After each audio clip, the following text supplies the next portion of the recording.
ಹೇಗೆ ಅನ್ನಿಸ್ತು movie all-round? Movie ತುಂಬ ಚೆನ್ನಾಗಿದೆ ಬ್ರೋ, ನನಗೆ ತುಂಬ ಇಷ್ಟ ಆಯಿತು. ಒಂದು ಭಾಳ ದಿವಸ ಆದಮೇಲೆ ಕೂತ್ಕೊಂಡು ಒಂದು ಫ್ರೆಂಡ್ಸ್ ಜೊತೆ ಎಂಜಾಯ್ ಮಾಡ್ಕೊಂಡು ನೋಡಿರೋ ಒಂದು ಫಿಲಮು.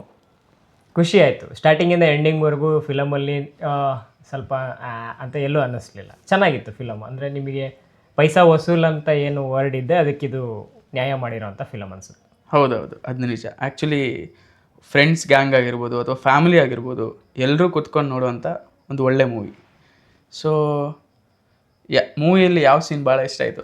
ನನಗೆ ಈ ಫಿಲಮಲ್ಲಿ ಇಷ್ಟ ಆಗಿದ್ದ ಸೀನ್ ಯಾವುದು ಅಂದರೆ, ಅವನು ಈ ಫಿಲಮಲ್ಲಿ ಏನು ಬ್ರ್ಯಾಟ್ ಅಂತ ಇದೆ, ಅದರಲ್ಲಿ ಹೆಂಗಿದೆ ಅಂದರೆ ಅವ್ರ ತಂದೆಗೆ ಲಾಸ್ಟಿಗೆ ಅವನೊಂದು ಮೆಡಲ್ ಬರೋ ಥರ ಒಂದು ಸೀನ್ ಇದೆ.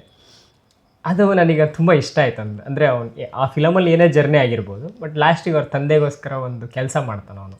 ಅದು ನನಗೆ ಇಷ್ಟ ಆಯಿತು. ಅಂದರೆ ಅದೇನು ಕೆಲಸ ಅಂತ ನೀವು ಮೂವಿಯಲ್ಲಿ ನೋಡಿ ಇಲ್ಲೇ ನೋಡಬೇಕು, ಆವಾಗ ನಿಮಗೆ ಫನ್ನು. ಹಾಂ, ಆ ಸೀನ್ ಇಷ್ಟ ಆಯಿತು ಬ್ರೋ ಅಂದರು. ಓಕೆ. ಸೊ ನನಗಿಷ್ಟ ಆಗಿದ್ದ ಸೀನ್ ಅಂದರೆ ಫಸ್ಟ್ ಒಂದು ಎಂಟ್ರಿ ಆಗುತ್ತೆ, ಅದಾದಮೇಲೆ ಒಂದು ಲುಕ್ ಚೇಂಜ್ ಮಾಡ್ತಾರೆ. ಆ ಲುಕ್ಕು ಸಿಕ್ಕಾಪಟ್ಟೆ ಇಷ್ಟ ಆಯಿತು. ಅದನ್ನು ನೀವು ಯಾರೇ ನೋಡಿದ್ರು ಅಷ್ಟೇ, ನಿಮಗದು ಆ ಲುಕ್ಕೇ ನಿಮಗೆ ಫಿದಾಗಿಬಿಡುತ್ತೆ, ಅಷ್ಟು ಸಾಕಾಗಿದೆ. ಆದರೆ ನಾನು ಮಾತ್ರ ಪಕ್ಕಾ ಬ್ರ್ಯಾಂಡ್.